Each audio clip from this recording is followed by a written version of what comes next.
Hi guys, welcome back to iFashi. Today's tutorial will be teaching us how to cut and sew this beautiful two-piece, a vintage shirt and a short. The shorts will be in a different video because it will be too long to compile all of them in one video. So we made the vintage unisex shirts with collar, the drafting and sewing in this video, and here's the result of what we made. So if you're interested in learning how to make a unisex vintage shirt with collar, let's get started.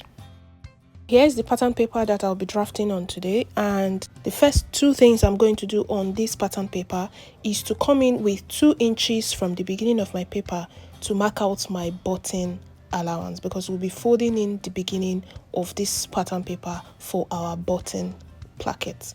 And after that, I'll go to the top part of my paper and mark a straight line, come down by 1 inch or half an inch just to mark out a straight line where will serve as my shoulder line. So from that point, I'll start taking all my measurements downwards. Now on this shoulder line, I'm going to place my tape from that shoulder line downwards and mark out 10 inches, which is my bust point from my shoulder downwards. And then I'll mark 17 inches, which is my half length, which is also the waist length. And then from that 17 inches, I'll go downwards to 28 inches where I want the top to be. Measure yourself, do not use my measurement. This depends on how long you want the shirt to be. So I used 28 while I was drafting, and when I was cutting, I added extra allowance. So on your pattern paper, you're going to go down by 1 inch or 2 inches extra for your folding allowance. That is if you're folding your fabric. If you're working with the fabric that you don't have to fold, just ignore the folding allowance and take your full length of your top measurement. After that, you're going to label out these lines so that you know what each line is for. After doing all of this, now we have the bust and the waist and the length. The next thing I'm going to do is to go up by 2 inches on our bust line to get our chest line. So after marking out that 2 inches, I'll draw out the line and I'll label the line chest. Now that we've gotten our chest line, the next thing we're going to do is to go back to the shoulder line to take our shoulder and neck measurement on that point. So you're going to come in with your shoulder measurements. All your measurements, remember, is starting from the line we took after the 2 inches. Do not take your measurement from the beginning of the paper. So from the line after the button allowance, I came in with my shoulder measurement divided by 2, and I came down by 0.75 for the shoulder slope. And I'm going to connect that down to meet my chest line. Now this line I just connected down, I'm going to divide the midpoint. On that midpoint, I'm coming in by 0.5.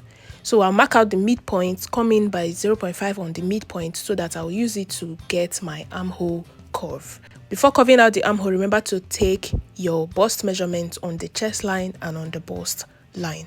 Now I'll divide my bust measurement by 4 and impute it on my bust line and on my chest line, and then I'll go to the half length line where I'll take my waist measurement. Divide your waist measurement by 4 as well and put what you have on your waist line. We've not added our seam allowance yet. Then go to the hip, the full length line, and take your hip measurement there divided by 4. Same thing on your folding allowance line as well. Now after taking all this line, before we connect it, we're going to add our allowance, but first we need to curve out our armhole curve. So now I'm going to introduce my curve ruler and mark out this armhole curve. After marking out the armhole curve, I'm going to add 2 inches allowance. Depends on how big you want this vintage shirt to be. You don't want it fitted, so 2 inches or 2.5 is fine. So I'm adding 2 inches to all of my measurements. After adding 2 inches, add 1 inch that you used to sew. You're not sewing from the 2 inches that you added for ease allowance. Ease allowance is different from the seam allowance that we're adding to this vintage shirt, so that it will not be fitted at the end of the day.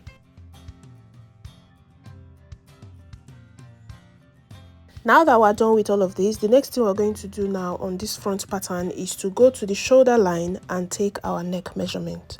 For my neck width, I'm going in by 3.3 inches. And then for the neck depth, I came down by 3 inches. So after marking that out, I would use my curve ruler to connect this neck. After connecting the neck, the next thing I'll do is to go to the shoulder. If you notice, most vintage shirts, especially the male vintage shirts, the joining on the shoulder is not exactly on the shoulder. It usually falls towards the front, comes down a little bit to the front. So I'm going to come down by 0.5 from this my front shoulder. I feel like 1 inch is too much, 0.5 is just enough. So I'm going to come down and then mark out a straight line there. This 0.5 that we're coming down on the front shoulder, we're going to add it back to the back pattern when we're drafting so that we don't get short. So now I've marked out this shoulder that I'll be cutting off. The next thing I'm going to do now is to cut out this front pattern before we go ahead and draft the back pattern. Just watch closely how I'm cutting so that you don't make any mistakes.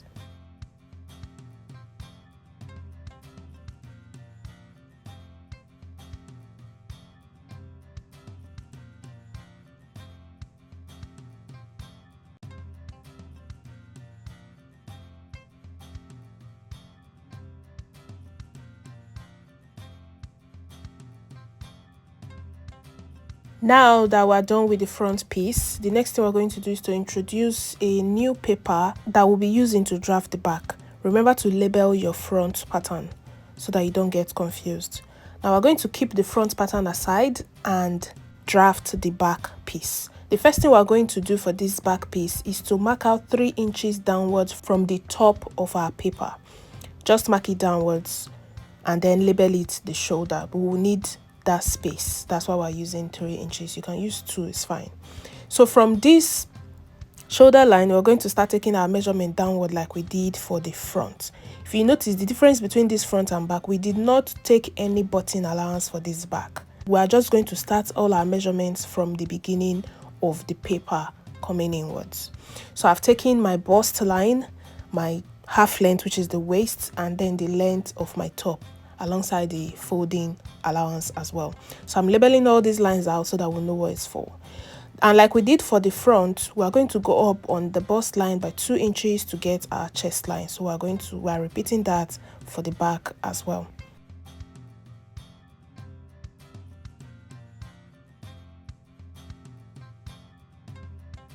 And after that, we'll go to the shoulder line to take our shoulder and neck measurement. So from the beginning of my paper, I'm coming in with my shoulder measurement divided by 2, and I also come down by 0.5 for my shoulder slope. This is just basic bodies like we did for the front. So from that shoulder slope, I'll connect it down to meet my chest line. For this back armhole, we're not going to come in, divide it by 2 and come in by 0.5 because it doesn't have the kind of curve that front has. So what we're just going to do on this back piece, we'll take our neck measurement first, coming down by 1 inch, which is our neck depth for back. 1 inch is fine. Use the same 3.3 for the neck width that we used for front, and use our curve ruler to mark that out. After marking out the neck, we'll come down to the chest line and take our bust measurement, come down to the bust line and take our bust measurements. All these measurements divided by 4. On the waistline as well, take your waist measurement, and on the hip line, take your hip measurement divided by 4. Do the same thing on your folding allowance. We've not added our ease allowance, don't forget. We're going to do the armhole connection first. Remember, we did not come in by 0.5 here. So I just connected upwards from the end of my bust measurement on the chest line. So now after doing that, you're going to add the 2 inches ease allowance that we added for front to all of our measurements on the bust line, on the waistline, on the full length line, and then we would make our connection. When I connected my lines here, I noticed there was a mistake on the waistline, so I had to retake my measurement and correct my line and cleaned off the wrong one.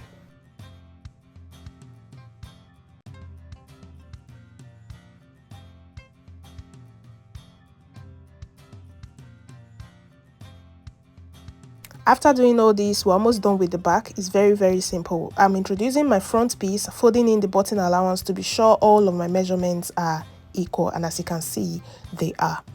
The next thing remaining for this back piece is to add the shoulder that we removed from the front so that it will be equal at the end of the day.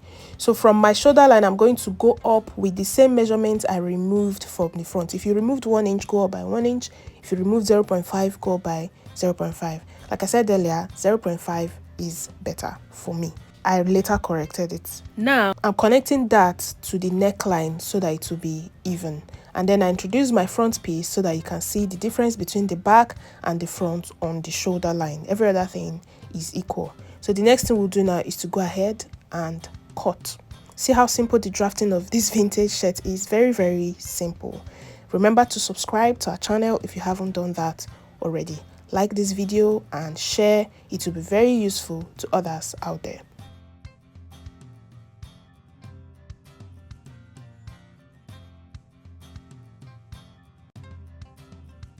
Now that we're done drafting the back and front piece, this is what we have. We'll go straight now into cutting on fabric. We're not cutting our collar yet.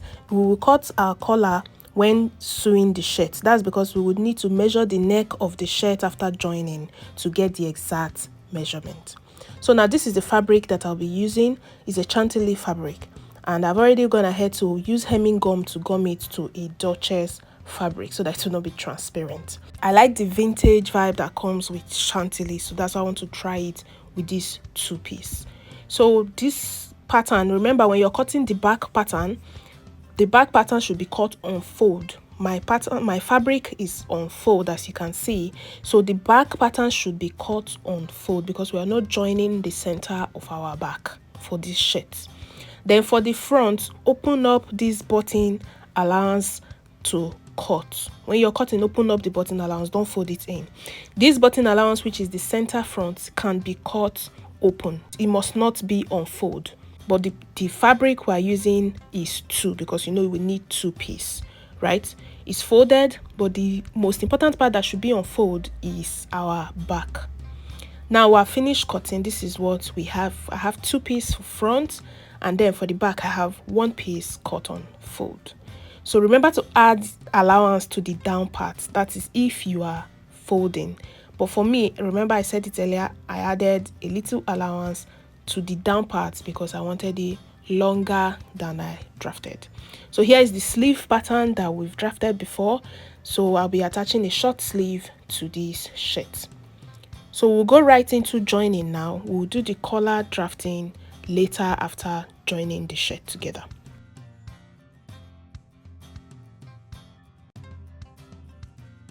So now before I go ahead and start joining, I'm just going to arrange the shirt on the table so that you know how it looks. The back is placed on the table already. I'm just arranging the front on top of it. And this is what we have after arranging. This is what it should look like. Remember, the shoulder is not equal. The back is coming towards the front. So the first thing you're going to do now is to fold in, go to the sewing machine and fold in this button allowance. Some persons just go ahead and gum it down with hemming gum straight up without folding it in. But first of all, I'll go to the sewing machine and fold it in with 0.5 inch allowance.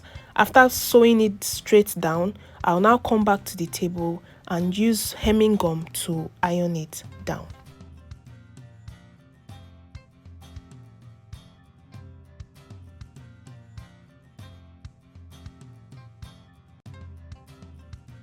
Now I've gone ahead to join it down with my machine, the beginning of my front piece, that button part. I've joined it. The next thing I'm going to do now is to put the hemming gum inside, fold it. Remember, when you're folding, fold the exact allowance you took while you were cutting. Don't fold too much so that your button will not be opening. So I'm going to go ahead now and put my hemming gum, fold it and iron before I start joining the front to the back.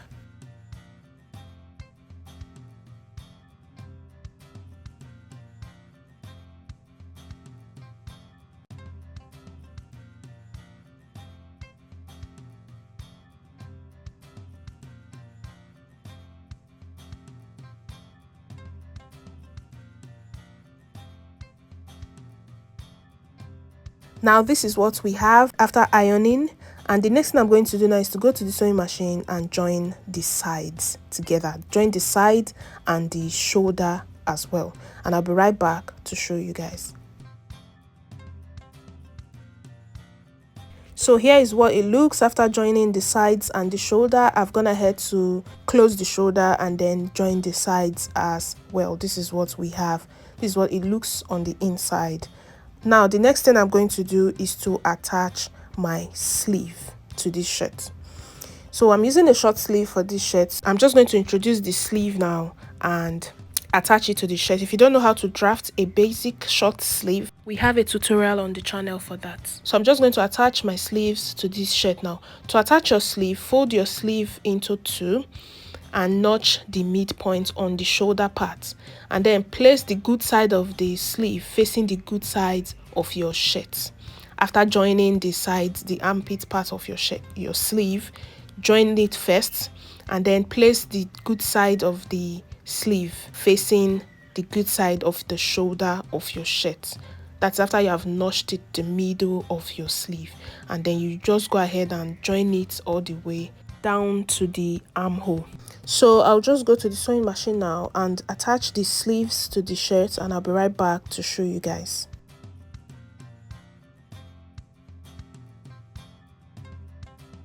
Now this is what we have after attaching the sleeve to the shirt. The sleeve is neatly attached. So this is what you're supposed to have. The shirt is coming out beautiful already. So when you're attaching a sleeve, make sure the armhole lines are equal. The line on the sleeve and the line on your shirt at the armpit part, as you can see on your screen, make sure it's equal. Make sure to do a very neat job when you're sewing. Practice neatness in your seam finishing. It goes a long way. Next thing we're going to do now is our collar.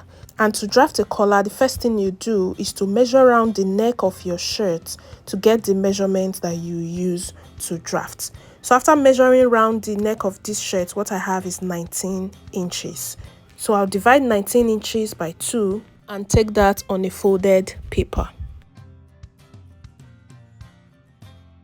So the paper is folded, so I'm going to measure 9.5, which is half of 19.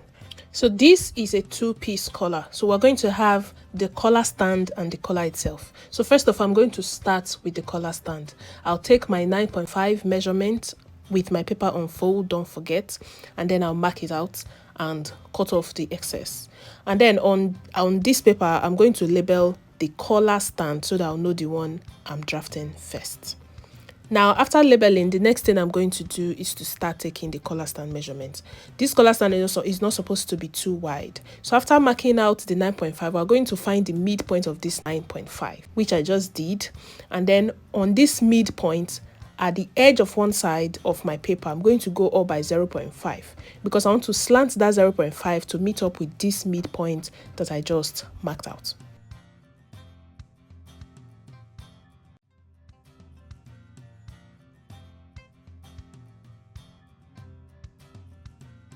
So this is to give my collar a slant. So after marking out this slant, from this slant, I'm going to take 1 inch measurement all over to the end of my paper, even on the side that I did not slant. So this gives our collar stand a slight curve. Now after taking that 1 inch measurement, I marked it out. And then from that, at the side that I went up with 0.5 on the curved part, I came in by 0.5 and then we gave it a little curve. Just use your hand to give it a curve, and then I'm going to now cut out. After cutting out, this is what we are going to have as our collar stand. Now we're going to keep that aside and then draft the collar itself. For the collar itself, I'm trying to get a straight end of this paper before I start taking my measurement. Now that this paper is straight, I'm going to go up by 2.5 inches. We don't want our collar to be too big. So 2.5 is just enough for me. So I'm marking out that 2.5 from the end of my paper upwards, 2.5. And then from one side of the paper, I came in by 1 inch. On that 1 inch, I'm going to slant it to meet the end on the upper part. Just watch the screen and see how I'm doing. I did not want to use my straight ruler. I used my slight curve ruler to mark out that collar edge. So now the shape of our collar is coming out already, but on the other edge, we'll have to give it a slant by going up by 0.5. So that 0.5, you're going to come in by 3 inches to give it a slant, just like we did for the collar stand, just that this time we did not get the midpoint of our paper. Our slant ended at 3 inches. So this is our main collar. I'll go ahead now and cut it out. Watch the video closely to understand. It is very, very simple to draft. Now, after cutting out our collar, this is what you're supposed to have. We have the collar stand and we have the collar itself. If you want a bigger size of collar, you can take more than 2.5, but for me, 2.5 is just enough for the collar itself. And then the collar stand is 1 inch. So now we're going to go ahead and cut. This is what I have. I did not want to start taking our time showing the cutting. I've already gone ahead to cut on my fabric. Now, before you cut on your fabric, endeavor to iron a collar stay to it. Attach a collar stay or a hard stay just to make it firm. I'm working with a chantilly, so I've ironed my air stay to it. I don't want it to be too strong. I cut 2 pieces of each. The collar is 2, the collar stand is 2. Now let's go and start joining. To start with, we are going to join the collar first. Now for us to join the collar, we're going to face the 2 good sides of the collar facing each other, as you see me doing on your screen. And the side we're going to join is the upper part. Place your pattern paper on it so you don't get confused. Don't turn the down part. Turn the upper part of the collar, which is the longest part. So we're going to place the 2 good side of the fabric facing each other, and then we'll make a stitch. After stitching, you make a top stitch on the one that you'll be using as lining. If your 2 fabrics are not the same, which means one is main fabric and one is lining, you're top stitching on your lining. I'm using the same fabric because the back and front of my collar is the same fabric, so automatically I will use one as lining and one as main fabric. Now after making the straight stitch down, the next thing is to top stitch on the one that is going to serve as your lining.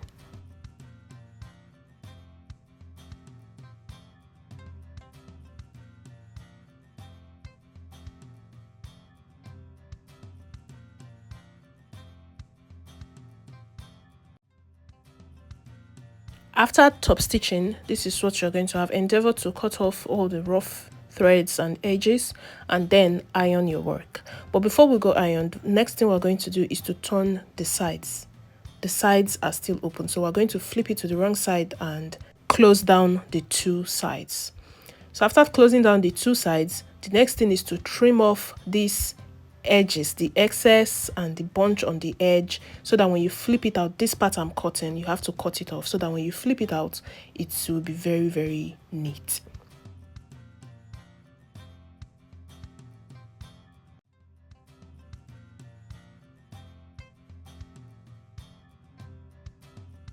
Now this is what we have after closing the 2 edges. Endeavor to push out the edge of this collar, these sharp edges. Endeavor to push it out after giving it a good trim on the inside. Now that our collar is ready, the next thing we're going to do now is to start working on the collar stand. Now for this collar stand, it's very tricky and very simple as well. You just have to understand it. You know, we have 2 pieces, one as lining and one as main fabric. So we're going to keep the one that will serve as lining aside. We'll keep it aside and work on the one that we use as main fabric. So on this collar stand, we have a curved edge. We are not going to fold that edge. It is this part that is straight, the down part. You know, when we were cutting, you added your seam allowance. So the seam allowance on the down part, which is the straight part, not the curved part of your collar stand, that's where we're going to fold in. We're going to fold it in to make it very neat. Some persons use hemming gum to just iron it down, press it down, but I prefer to stitch it down.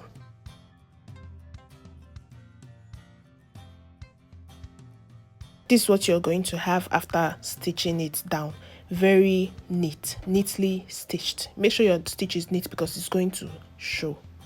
Now, after stitching it, the next thing we're going to do is to fold it and notch the midpoint so that we will know the middle. So after notching the midpoint, we're going to notch the midpoint of our collar as well. Now, this is time to attach our collar stand to our collar. So fold your collar into 2, notch the midpoint, and then place the 2 good sides together. Place the good side of the collar stand facing the collar and then sew it down. But before we sew, remember the lining has not been attached. The lining will come under, but before that, we're going to fold it into 2 and notch the middle as well so that we will know the middle. After notching the midpoint, place your collar stand lining down and then place these 2 on top.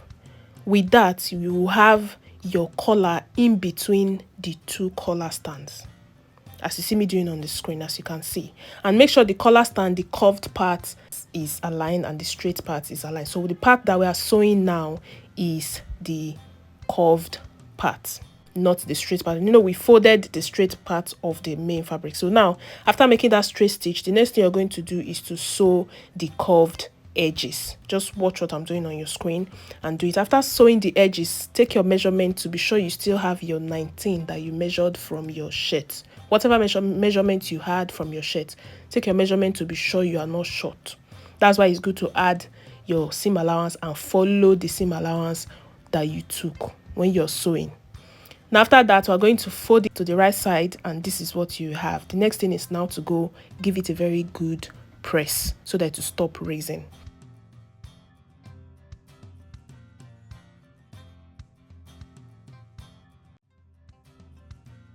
Now I've ironed. This is what I have. The collar stand has been joined to the main collar. As you can see on your screen, we have one side that is folded and one that is not.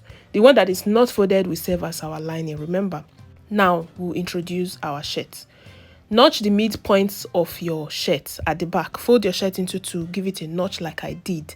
Now the part that we'll be attaching to this shirt first is the part that is the lining part of our collar stand. So we're going to notch it so that we'll know the middle. Not the part that we folded. Our collar stand has two. We folded one in and we did not fold the other. So now the one that we did not fold is the one that we're attaching to the neck of this shirt first. So we're attaching both, but just watch. After notching the midpoint, you pin it down. Pin down the collar to the shirt. After pinning at the middle, come to the edge and stitch it. Make sure it's equal. Watch what I'm doing on your screen. As you can see, make sure the two edges are equal. The edge of your collar and the edge of your shirt. Make sure it's equal and stitch it down at that edge. Make a short stitch there. Check if it's aligned and you are good to go. Now go to the other edge of the collar as well, which is also the edge of the shirt. Stitch down that part to secure the two edges of the collar and the shirt together. After securing that, you can now start joining. So I'm making a joining from one edge of the collar now to the other edge. This is how you attach your collar to your shirt. Very easy. Now remember why we have not attached the second part. We're only attaching the lining. The part of the collar stand that we folded in, we've not attached it. Make sure your seam is very neat and straight. So this is what you're going to have when you're done attaching the first one. Now remember the other side that we folded in.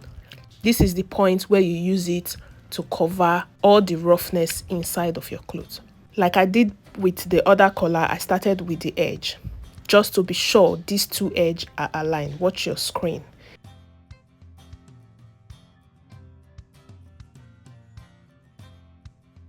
Now if you're folding in this beginning and you notice you have a bulge or a swell, cut off the excess inside. That is what is causing it. Watch what I just did. I cut it off and then it will lay very flat.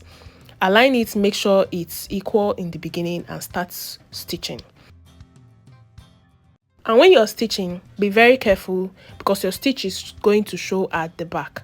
So make sure your stitch aligns with the stitch you made before for the first one. For this back part I'm showing you now. So when you're stitching this front, that is using the one we turned to cover all the rough, push all of the seams inside and make a straight stitch down. That is it. Very, very simple. Remember to subscribe if you haven't subscribed to our channel. Like this video, share it. It might be useful to others out there. Now cut off all your threads and this is what you have. Very, very neat. Very, very simple. Let us know in the comment section how yours came out. So our collar is fixed, our collar is attached to our shirts, and this is what we have.